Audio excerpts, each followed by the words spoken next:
हाँ hello good morning बच्चों। तो चलिए हम लोग आज ट्रिग्नोमेट्री का चैप्टर 8.2 हम लोग शुरू करने जा रहे हैं। आज हम लोग ट्रिग्नोमेट्री का चैप्टर 8.2 स्टार्ट करेंगे। तो इसमें आपका एक क्या है कि इसको हल करने के लिए इसमें से कुछ मान याद करना है जिसको हम कहते हैं ट्रिग्नोमेट्रिक वैल्यू। तो इस मान के लिए आपको अगले वीडियो में आपको दिया जा चुका है टिप्स कि हम कैसे याद करेंगे। अभी हम लोग इसका अनुप्रयोग करना सीखेंगे, उपयोग यूज करना सीखेंगे।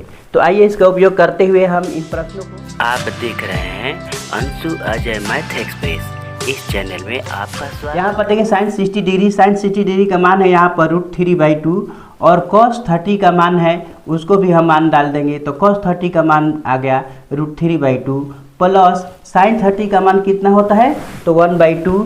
तो साइन 30 का मान हम डाल दिए 1/2 और इंटू cos 30 का भी मान डाल दिए, cos 60 का मान 1/2।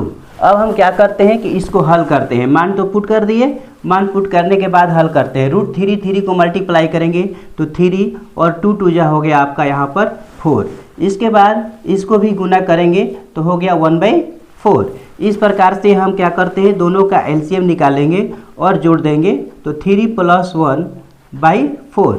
इसके बाद में आपका हो गया ये 4/4, कटने के बाद आपका हो गया 1, अर्थात इसका पूरा का वैल्यू हमारा होगा जो 1 के। अब यहाँ पर क्वेश्चन नंबर में देखिए उसमें दिया है कि 2 tan A² 45 degree plus cos A² 30 degree minus sin A² 60 degree. अब इसका मान निकालना है। अब इसके मानों को हम क्या करेंगे, इसमें पुट करेंगे।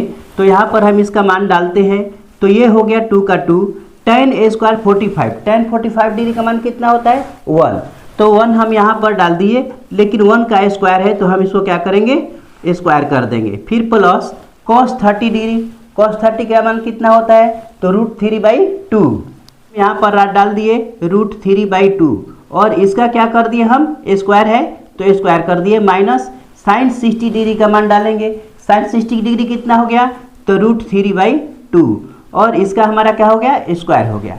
अब क्या करेंगे, सबका स्क्वायर का मान हम निकाल लेते हैं। तो ये हो गया 2 × 1 और ये हो गया आपका √3 का स्क्वायर करने पर 9 और 9 को हम जब स्क्वायर रूट निकाल देंगे तो क्या हो जाएगा, तो √3 का जब हम स्क्वायर रूट निकालेंगे तो हमारे पास आ जाएगा 3 और ये 2 का स्क्वायर करेंगे तो 4। इस प्रकार से इसको जब हम स्क्वायर करेंगे तो 3 और ये हो जाएगा 4। ये दोनों मान समान हैं, दोनों मान प्लस एक है और एक माइनस है, दोनों क्या हो गया, समाप्त हो गया, अर्थात 0 हो गया। तो 2 + 0 अर्थात हमारा 2 आंसर हुआ। तो इस प्रकार से हम चलिए बच्चों, तो हम लोग क्वेश्चन नंबर अब 3 को हल करेंगे। यहाँ पर देखिए आपका जो मान दिया हुआ है कि cos 45 degree sec 30 degree plus cosec 30 degree का आपको मान ज्ञात करना है। तो यहाँ पर cos 45 डिग्री का मान हो गया कितना, तो cos 45 डिग्री का मान हो गया 1/√2 और इसके बाद यहाँ पर देखिए लिखा है कि sec 30 डिग्री, कितना लिखा है sec 30 डिग्री। तो sec 30 निकालने के लिए cos का निकालिए आप मान, पहले cos का आप मान निकालिए, sec छोड़ दीजिए। तो cos का मान cos 30 कितना होता है तो √3/2, √3/2। तो उसको आप पलट दीजिए तो क्या हो जाएगा 2/√3। तो आप यहाँ पर इसका मान डाल दिए कि 2/√3।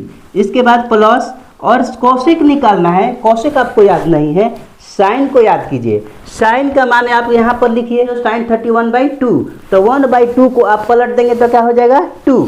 तो इस प्रकार से यहाँ पर आपका कितना हो गया 2 या 2/1। ठीक है, तो यहाँ पर समझ में आ रहा है।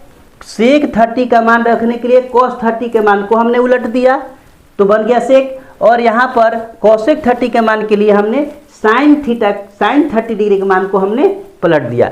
तो यहाँ पर हमारा इसका वैल्यू आ गया। ठीक है, अब इसको हमको क्या करना है, केवल हल करना है। तो अब इसको हल करने के लिए हम क्या करेंगे कि ऊपर वाले जो कहते हैं हम अपना छोड़ देते हैं, तो 1/√2 हो गया। पूरे का बाटा में आपका हो गया, यहाँ पर इस दोनों का एलसीएम निकालेंगे तो यहाँ पर हो गया √3 और इस √3 के बाद आपका यहाँ पर जो है अब इसको कटा करके निकालेंगे तो ये हो गया आपका 2 और प्लस और इसको 1 से डिवाइड करेंगे और इसमें गुना करेंगे तो इस प्रकार से हो गया 2√3। बिल्कुल ठीक है। अब क्या करते हैं कि इसको सीधा करने के लिए हम उलट देते हैं और इसके बाद में हमारा मिल गया 1/√2 और इंटू ये नीचे वाले को हम बना दिए न्यूमरेटर तो बन गया 3 और ये दोनों को हम यहाँ पर ला दिए, तो ये हो गया कि 2 प्लस 2√3। ठीक है, ओके। अब क्या करते हैं कि इसके मान को अब हम क्या करेंगे कि गुना कर देंगे।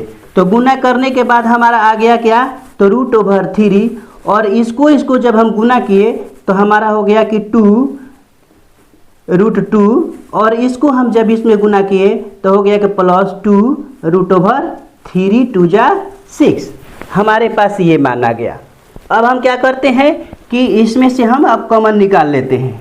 तो यहाँ पर हो गया आपका √3 और यहाँ पर हम 2 कॉमन निकाल लिए, तो हमारे पास अब बच गया है, देखिए ये 2 निकल गया, तो हमारे पास √2 और 6 ये हमारा कॉमन बचा है, इसको हम यहाँ पर लिख लिए। तो रूट हो गया 2 और प्लस √6। अब क्या करते हैं कि हम इनको, आंसर तो मेरा आ गया, लेकिन इसको क्लियर करने के लिए हम क्या करते हैं कि इसके कंजुगेट से गुना कर देते हैं। कंजुगेट क्या होता है कि जो संख्या मिलती है ठीक उसके उल्टा वाले चिन्ह से हम संख्या को लेकर गुना कर देंगे। ठीक है, तो आइए अब हम करते हैं। तो इसको कंजुगेट से गुना करने के लिए क्या करते हैं कि इस संख्या को लेते हैं और यहाँ पर √2 और -√6 लेते हैं। केवल यहाँ पर प्लस था, हमने माइनस लिया, और इसी को हम क्या करेंगे ऊपर भी गुना कर देंगे 2 -√6। यहाँ पर ध्यान दीजिए, ये दोनों कट जाएगा तो फिर हमारे पास सेम वही संख्या है, हमने कुछ किया नहीं है, केवल हम एक इसको सही आंसर लाने के लिए हमने कंजुगेट से गुना किया। अब गुना करने के बाद इसको गुना कीजिए, तो ये गुना करेंगे तो हो गया √6 माइनस, और ये हो गया आपका √18। अब नीचे हमारा गुना करेंगे तो ये हमारा 2 तो 2 रह गया, लेकिन यहाँ पर a + b और a - b अलजबरा का फॉर्मूला लागू कर देंगे, और यहाँ पर हो जाएगा कि √2 का होल स्क्वायर माइनस √6 का होल स्क्वायर। ठीक है, तो यहाँ पर हमारा ये मान आ गया। अब इसके बाद हम क्या करेंगे कि इसको हल करेंगे, तो ये हो गया आपका √6 माइनस, और इसको 9 2 जा 18, तो 9 का स्क्वायर रूट हम निकाल लेंगे। तो यहाँ पर हो गया हमारा कितना, तो 9 का हो गया 3 और ये हो गया आपका 2, यहाँ पर आ गया 3√2।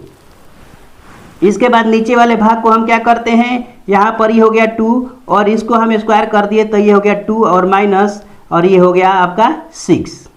इसके बाद इसको घटा देंगे तो हमारा आ गया कितना, तो ये हो गया 8, और यहाँ पर 4 2 जा 8, तो -8, और इसके बाद हम इसको कर दिए क्या, तो यहाँ पर आ गया आपका 6, अब यहाँ पर हो गया -8।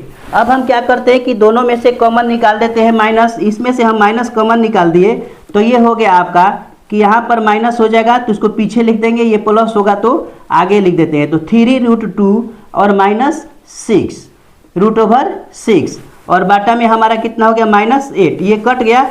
इस प्रकार से हमारा फाइनल आंसर 3√2 -√6 और बाटा में 8 हमारा आंसर आ गया। तो इस प्रकार से हम 3 का भी मान निकाल लेंगे।